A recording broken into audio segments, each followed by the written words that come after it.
আমরা যা দেখতে পাচ্ছি সামনে কিছু বিপদ আছে।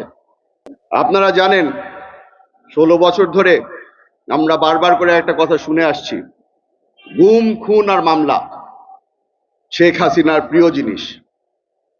আমার পরিবারের আমার বাবা খুনের শিকার, আমি নিজে গুমের শিকার, আমার মা মামলার শিকার।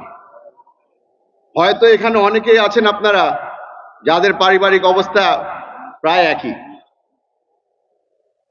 আপনাদের সকলকে ধন্যবাদ জানাতে চাই, আপনারা আমাদের পাশে দাঁড়িয়েছিলেন।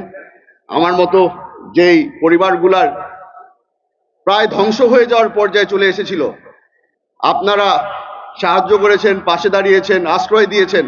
আপনাদের কারণে আজকে আমরা এই মঞ্চে দাঁড়াতে পেরেছি। হয়তো আপনাদের সামনে যে কথাটা বলতে যাচ্ছি আপনারা অনেকবার শুনেছেন, স্বজন হারানোর ব্যথা আমার থেকে বেশি আর কে বুঝে। শেখ হাসিনার প্রিয় ডায়লগ সপ্তাহে 2 বার করে শুনতে হতো, নাটকের চোখের পানি দেখতে হতো।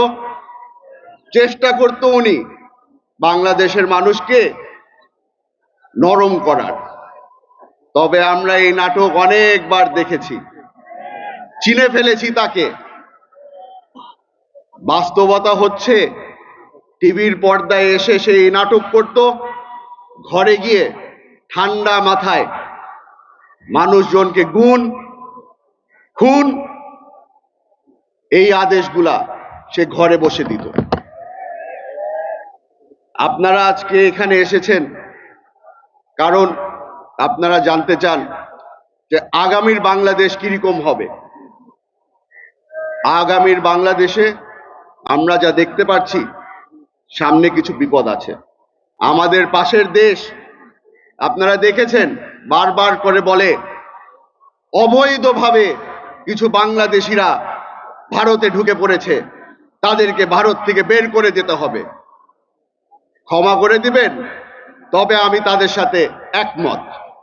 অবৈধভাবে আওয়ামী লীগের নেতারা বর্তমানে ভারতে আছে, তাদেরকে তাড়াতাড়ি বের করে দিলেই ভালো। আমরাও চাই তারা বাংলাদেশে ফিরে আসুক।